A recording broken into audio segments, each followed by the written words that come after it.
يا صباح الخير يا شباب. طيب في الفيديو ده هنشرح ببساطة ازاي نقدر ان احنا نحمل اكسل. طبعا لو انت تلقائيا معاك النسخة العادية اللي هي بتبقى اصلا موجودة هنا، يعني انت في اي ويندوز بتلاقي هنا اوفيس اكسل العادي. آم، اوكي هو ده موجود أهو، اوكي.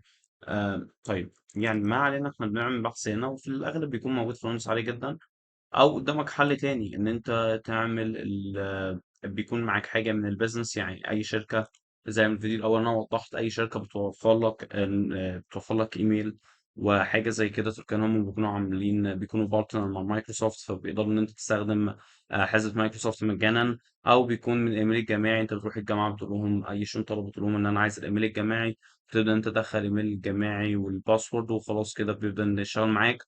او الحل التالت بقى ان انت تحمله كراكت.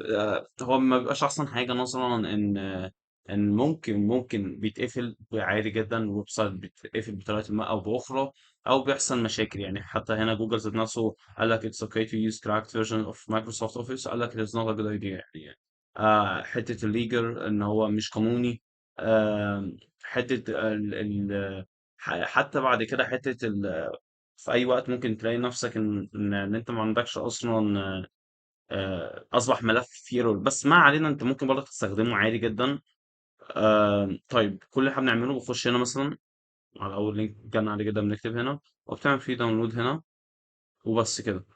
ده انت كل اللي انت بتعمله، وتبدا انت بعد كده تكمل. طبعا بقى في اكتر من فيرجن، يعني انت هنا مثلا تكتب كراك فيرجن اوف مايكروسوفت مثلا، اوفيس داونلود مثلا، كراك فور فيرجن، ماشي، فور ويندوز مثلا. بس بتبدا انت على كده تنزله وبس كده. ده كان كل حاجة بخصوص النهاردة. بتبدأ انت تمشي للستبس عادي جدا، بعد كده بيبدأ يشتغل معاك عادي جدا. حتى مش بيطلب منك حاجة يعني.